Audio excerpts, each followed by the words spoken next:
Hi ಗುರು, ನಮಸ್ಕಾರ. Welcome to my YouTube channel. Shivam ದುಬೆನ ಯಾವ ರೀತಿ ಪ್ಲಾನ್ ಮಾಡಿ ವಿಕೆಟ್ ನ ತೆಗೆದ್ರಿ ಅಂದಾಗ ರವೀಂದ್ರ ಜಡೇಜಾ ಅವರು ಸುಮಾರು ವರ್ಷಗಳಿಂದ CSK ಟೀಮ್ ಅಲ್ಲಿ ಆಡಿದ್ರು.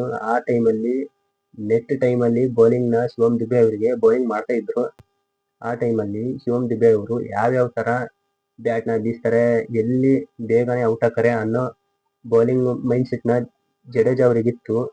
ಆ ಮೈಂಡ್ ಸೆಟ್ ನ ಯೂಸ್ ಮಾಡ್ಕೊಂಡು ಶಿವಮ್ ದುಬೆ ಅವ್ರದ ವಿಕೆಟ್ ನ ತೆಗ್ದಿರೋದು ಜಡೇಜಾ ಅವರು. ಅವ್ರಿಗೆ ಬೇಕುತ್ತಾ ಪ್ಲಾನ್ ಅನ್ನೋದು ಏನಿಲ್ಲ ಗುರು.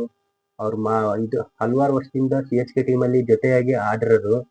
ಅವ್ರಿಗೆ ಗೊತ್ತಿರುತ್ತೆ ಯಾವ ಬಾಲ್ ಹಾಕಿದ್ರೆ ಹೇಗೆ ಜಲ್ದಿ ಔಟ್ ಹಾಕಾರೆ ಅನ್ನೋದನ್ನ ಅವ್ರ ಮೈಂಡ್ ಸೆಟ್ ಅಲ್ಲೇ ಇರುತ್ತೆ, ಜಡೇಜಾ ಅವ್ರ ಮೈಂಡ್ ಸೆಟ್ ಅಲ್ಲಿ. ಹಂಗಾಗಿ ನಿನ್ನೆ ನಡೆದಂತ ಮ್ಯಾಚ್ ಅಲ್ಲಿ RR ವರ್ಸಸ್ CSK ಅಲ್ಲಿ ಶಿವಮ್ ದುಬೆ ಅವ್ರದ್ದು ವಿಕೆಟ್ ನ ಬೇಗನೆ ತೆಗೆದ್ರು ಜಡೇಜಾ ಅವರು. ನೆಕ್ಸ್ಟ್ ಅಪ್ಡೇಟ್ CSK ಟೀಮ್ ಬಗ್ಗೆ ಡಿಸ್ಕಷನ್ ಮಾಡೋದಾದ್ರೆ, devil Braves all set CSK ವಿರುದ್ಧ ಆಡಲಿದ್ದಾರೆ ಗುರು.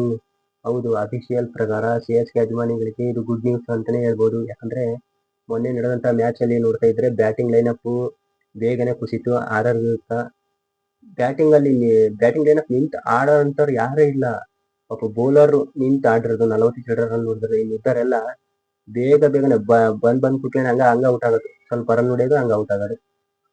ಆ ರೀತಿ ನಡೀತು. ಅದಕ್ಕೆ ಡೆವಿಲ್ ಬ್ರೇವ್ಸ್ ಇದ್ರೆ ಸೇಮ್ ABD ಅವರು ಯಾವ ರೀತಿ ಆಡ್ತಾರೋ ಅದೇ ರೀತಿ ಆಡ್ತಿರೋದು ಡೆವಿಲ್ ಬ್ರೇವ್ಸ್.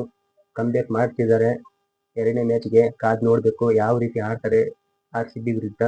ನೆಕ್ಸ್ಟ್ ಅಪ್ಡೇಟ್ ಬಂದ್ಬಿಟ್ಟು RCB ಟೀಮ್ ಬಗ್ಗೆ ಡಿಸ್ಕಷನ್ ಮಾಡೋದಾದ್ರೆ, ಜೋಶ್ ಹ್ಯಾಸ್ಲ್ವುಡ್ ಅವರು ಏಪ್ರಿಲ್ 5ನೇ ತಾರೀಕು CSK ವಿರುದ್ಧ ಆಡಲಿದ್ದಾರೆ ಗುರು.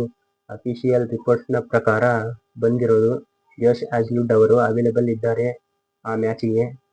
ನೋಡ್ಬೇಕು ಜೋಶ್ ಹ್ಯಾಸ್ಲ್ವುಡ್ ಅವ್ರಿಗೆ ಆಡ್ಸೋಕೆ ಯಾರು ಬೆಂಚ್ ಕಾಯ್ತಾರೆ ಅನ್ನೋದನ್ನ. ಸಾಲ್ಟ್ ಕುತ್ಕೊಂತಾರ ಅಥವಾ ಶೆಫರ್ಡ್ ಕುತ್ಕೊಂತಾರ ಅಥವಾ ಜೇಕಬ್ ಡೆಫಿ ಅವರು ಕುತ್ಕೊಂತಾರ ಅಂತ ನೋಡ್ಬೇಕು.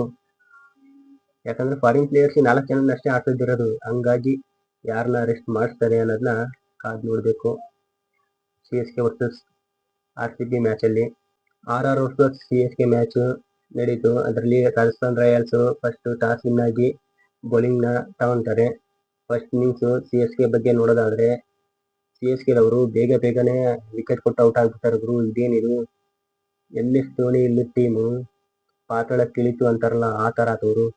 MS ಧೋನಿ ಇದ್ರೆ ಏನೋ ಒಂದು ಮೈಂಡ್ ಸೆಟ್ ಯೂಸ್ ಮಾಡಿ ಟೀಮ್ ನ ಇದು ಮಾಡ್ತಾರೆ. ಅವ್ರು ಇಲ್ಲ ಅಂದ್ಬಿಟ್ಲೆ ಮುಗೀತು, ಟೀಮ್ ಹಂಗ ಒಂದೇ ಸತಿಗೆ ಕೆಳಗೆ ಪಾತಾಳಕ್ಕೆ ಕುಸಿದು ಬೀಳುತ್ತೆ. ನೋಡೋಣ ಅವ್ರ ಬ್ಯಾಟಿಂಗ್ ಲೈನಪ್ ಯಾವ ತರ ಆಡಿದ್ದಾರೆ ಅಂತ performance. Sanju Samson 6 run, Ruturaj Gaikwad 6 run, Ayush Mhatre duck out, Matthew Short 2 run, ಹಾಗೆ Sarfaraz Khan 17 run, Kartik Sharma 18 run, Shivam Dube 6 run, Jamie Overton 43 run. ಇವನೊಬ್ಬನೇ ನೋಡ್ರಿ ಆಡಿರೋದು ಬ್ಯಾಟಿಂಗ್ ಪರ್ಫಾರ್ಮೆನ್ಸ್ ಕೊಟ್ಟಿರೋದು. ಜೆಮ್ಮಿ ಓವರ್ಟನ್ ಇವನೊಬ್ಬನೇ 43 ರನ್ ಕೊಟ್ಟಿರೋದು ಟೀಮಿಗೆ. ಇನ್ನಿದ್ದರೆಲ್ಲ ಕಡಿಮೆ ಪೂರ್ತಿ ಕಡಿಮೆನೆ. ಹಾಗೆ Noor Ahmad 1 run, Matt Henry 5 run, Anshul Kamboj 7 run ಕೊಟ್ಟಿರೋದು. ಹಾಗೆ ಇವ್ರ ಬ್ಯಾಟಿಂಗ್ ಅಲ್ಲಿ ಪಾರ್ಟ್ನರ್ಶಿಪ್ ನೋಡೋದಾದ್ರೆ, ಯಾವ ಪಾರ್ಟ್ನರ್ಶಿಪ್ ಅಲ್ಲಿ ಹೈಯೆಸ್ಟ್ ಸ್ಕೋರ್ ಬಂತು ಅಂತ ನೋಡೋದಾದ್ರೆ, ಲಾಸ್ಟ್ ವಿಕೆಟ್ 10ನೇ ವಿಕೆಟ್ ಅಲ್ಲೇ ಪಾರ್ಟ್ನರ್ಶಿಪ್ ಹೈಯೆಸ್ಟ್ ಸ್ಕೋರ್ ಬಿಲ್ಡ್ ಆಗಿರೋದು ಈ ಟೀಮಿಗೆ. 26 ಬಾಲಲ್ಲಿ 33 ರನ್ ಬಂದಿರೋದು ನೋಡ್ರಿ. ಕೊನೆ ವಿಕೆಟ್ ಅಲ್ಲೇ ರನ್ ಬಂದಿರೋದು. ಅಲ್ಲಿವರೆಗೂ ಯಾವೊಬ್ಬ ಬ್ಯಾಟ್ಸ್ಮನ್ ಕೂಡ ಒಳ್ಳೆ ಪಾರ್ಟ್ನರ್ಶಿಪ್ ಕೊಟ್ಟೇ ಇಲ್ಲ. ಲಾಸ್ಟ್ನೇ ವಿಕೆಟ್ ಮಾತ್ರ ಪಾರ್ಟ್ನರ್ಶಿಪ್ ಬಂದಿರೋದು. ಅನ್ಶುಲ್ ಕಂಬೋಜ್ ಹಾಗೆ ಜೆಮ್ಮಿ ಓವರ್ಟನ್ ಜೊತೆ ಆಟದಿಂದ 33 ರನ್ ಬಂದಿರೋದು 26 ಬಾಲಿಗೆ. ರಾಜಸ್ಥಾನ್ ರಾಯಲ್ಸ್ ಬೌಲಿಂಗ್ ನ ಯಾವ ತರ ಮಾಡಿದ್ರು ಅಂತ ನೋಡೋದಾದ್ರೆ, ಜಫ್ರಾ ಆರ್ಚರ್ ಅವರು 4 ಓವರ್ಗೆ 19 ರನ್ ಕೊಟ್ಟು 2 ವಿಕೆಟ್ ನ ಕಿತ್ತಾಕ್ತಾರೆ. ಹಾಗೆ ನಾಂದ್ರ ಬರ್ಗರ್ 4 ಓವರ್ ಮಾಡಿ 26 ರನ್ ಕೊಟ್ಟು 2 ವಿಕೆಟ್ ನ ತೆಗಿತಾರೆ. ಹಾಗೆ ಬ್ರಿಜೇಶ್ ಶರ್ಮಾ 3 ಓವರ್ ಮಾಡಿ 17 ರನ್ ಕೊಟ್ಟು 1 ವಿಕೆಟ್ ನ ತೆಗಿತಾರೆ. ಸಂದೀಪ್ ಶರ್ಮಾ ಅವರು ಕೂಡ 2 ಓವರ್ 4 ಬಾಲ್ ಮಾಡಿ 22 ರನ್ ಕೊಟ್ಟು 1 ವಿಕೆಟ್ ತೆಗಿತಾರೆ. ರವಿ ಬಿಷ್ಣು ಅವರು 3 ಓವರ್ ಬೌಲಿಂಗ್ ಮಾಡಿ 16 ರನ್ ಕೊಟ್ಟು 1 ವಿಕೆಟ್ ತೆಗಿತಾರೆ. ಹಾಗೆ ರವೀಂದ್ರ ಜಡೇಜಾ ಅವರು ಕೂಡ 3 ಓವರ್ ಬೌಲಿಂಗ್ ಮಾಡಿ 18 ರನ್ ಕೊಟ್ಟು 2 ವಿಕೆಟ್ ನ ತೆಗಿತಾರೆ. ಅದು ಮೇನ್ ಶಿವಮ್ ದುಬೆ ಅವ್ರದ್ದು ವಿಕೆಟ್ ನ ತೆಗೆದಿರೋದು ರವೀಂದ್ರ ಜಡೇಜಾ ಅವರು. ನೋಡ್ರಿ, ಹೋದ ಸಲ ಚೆನ್ನೈದಾಗಿದ್ದಾಗ ಸಖತ್ತಾಗಿ ಬೌಲಿಂಗ್ ಪರ್ಫಾರ್ಮೆನ್ಸ್ ಹಾಗೆ ಬ್ಯಾಟಿಂಗ್ ಪರ್ಫಾರ್ಮೆನ್ಸ್ ಕೊಡ್ತಿದ್ರು ರವೀಂದ್ರ ಜಡೇಜಾ ಅವರು. ಈ ಸಲ CSK ಅವರು ಕೈ ಬಿಟ್ಟು ಬಹಳ ದೊಡ್ಡ ತಪ್ಪು ಮಾಡಿದ್ರು ಅಂತ ಅನಿಸ್ತಿದೆ. ಯಾಕಂದ್ರೆ ಅನುಭವ ಪ್ಲೇಯರ್ ಒಬ್ರು ಇರ್ಲೇಬೇಕು ತಂಡಗೆ. ಅಂತ ಪ್ಲೇಯರ್ ಇಲ್ಲಿ ತಂಡ CSK ಆಗಿರುತ್ತೆ ಈಗ. ಅದು ಬೇರೆ MS ಧೋನಿ ಅವರು ಅವ್ರಿಗೆ ಇಂಜರಿ ಆದ ಕಾರಣ ಇನ್ನೂ ಒಂದ್ 2-3 ಮ್ಯಾಚ್ ಆಡಂಗಿಲ್ಲ.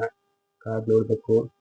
ಮುಂದಿನ ಮ್ಯಾಚಲ್ಲಿ ಯಾವ ರೀತಿ ಪರ್ಫಾರ್ಮೆನ್ಸ್ ಕೊಡುತ್ತೆ CSK ಟೀಮ್ ಅಂತ ಕಾದ್ ನೋಡಬೇಕು. ಹಾಗೆ CSK ಅವರು ಟೋಟಲ್ ಆಗಿ 127 ರನ್ನಿಗೆ ಆಲ್ಔಟ್ ಆಗುತ್ತಾರೆ. 19 ಓವರ್ 4 ಬಾಲಿಗೆ ಆಲ್ಔಟ್ ಆಗ್ತಾರೆ 127 ರನ್ನಿಗೆ CSK ಅವರು. ಸೆಕೆಂಡ್ ಇನ್ನಿಂಗ್ಸ್ ನೋಡೋದಾದ್ರೆ ರಾಜಸ್ಥಾನ್ ರಾಯಲ್ಸ್ ಟೀಮ್ನ ಓಪನರು ಯಶಸ್ವಿ ಜೈಸ್ವಾಲ್ ಹಾಗೆ ವೈಭವ್ ಸೂರ್ಯವಂಶಿ ಅವರು ಬರ್ತಾರೆ. ಯಶಸ್ವಿ ಜೈಸ್ವಾಲ್ 38 ರನ್ ಹೊಡಿತಾರೆ 36 ಬಾಲಿಗೆ, 3 ಬೌಂಡ್ರಿ ಹಾಗೆ 1 ಸಿಕ್ಸ್ ಕೂಡ ಬಂದಿರುತ್ತೆ ಇವ್ರ ಬ್ಯಾಟಿಂದ. ವೈಭವ್ ಸೂರ್ಯವಂಶಿ 52 ರನ್ ಚಚ್ಚಿ ಬಿಸಾಕಿದ್ರು 40-50, 16 ಬಾಲಿಗೆ ಹೊಡೆದಿರೋದು ಇವರು. 17 ಬಾಲಿಗೆ 52 ರನ್ ಹೊಡೆದಿರೋದು, 4 ಬೌಂಡ್ರಿ ಹಾಗೆ ಇವ್ರ ಬ್ಯಾಟಿಂದ 5 ಸಿಕ್ಸ್ ಕೂಡ ಬಂದಿರುತ್ತೆ. ಹಾಗೆ 305 ಸ್ಟ್ರೈಕ್ ರೇಟ್ ಬ್ಯಾಟ್ ಮುಖಾಂತರ ಬೀಸಿರೋದು ಇವ್ರು ರನ್ ಹೊಡೆದಿರೋದು. 302ನೇ ಸ್ಟ್ರೈಕ್ ರೇಟ್ ಮುಖಾಂತರ ಬ್ಯಾಟ್ ಬೀಸಿರೋದು. ಹಾಗೆ ಧ್ರುವ್ ಜುರೆಲ್ ಕೂಡ 18 ರನ್ ಹೊಡೆದಿರೋದು 9 ಬಾಲಿಗೆ, 4 ಬೌಂಡ್ರಿ ಕೂಡ ಬಂದಿರುತ್ತೆ ಇವ್ರ ಬ್ಯಾಟಿಂದ. ಹಾಗೆ ರಿಯಾನ್ ಪರಾಗ್ ಕ್ಯಾಪ್ಟನ್ ಕೂಡ 14 ರನ್ ಹೊಡೆದಿರೋದು 11 ಬಾಲಿಗೆ, 1 ಸಿಕ್ಸ್ ಹಾಗೆ 1 ಬೌಂಡ್ರಿ ಕೂಡ ಬಂದಿರೋದು ಇವ್ರ ಬ್ಯಾಟಿಂದ.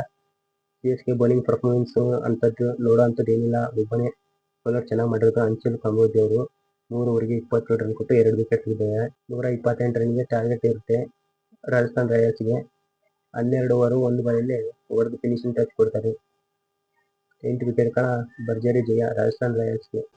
ಇದೇ ತರ ಪ್ರತಿಯೊಂದು IPL ಕ್ರಿಕೆಟ್ ಅಪ್ಡೇಟ್ನ ತಿಳಿಸ್ಕೊಡ್ತಾ ಹೋಗ್ತೀನಿ. ವಿಡಿಯೋ ಇಷ್ಟ ಆದರೆ ಲೈಕ್ ಮಾಡಿ. ಹಾಗೆ ಇನ್ನೂ ಯಾರು ಚಾನಲ್ಗೆ ಸಬ್ಸ್ಕ್ರೈಬ್ ಮಾಡಿಲ್ವೋ ಬೇಗ ಸಬ್ಸ್ಕ್ರೈಬ್ ಮಾಡ್ಕೊಳ್ಳಿ.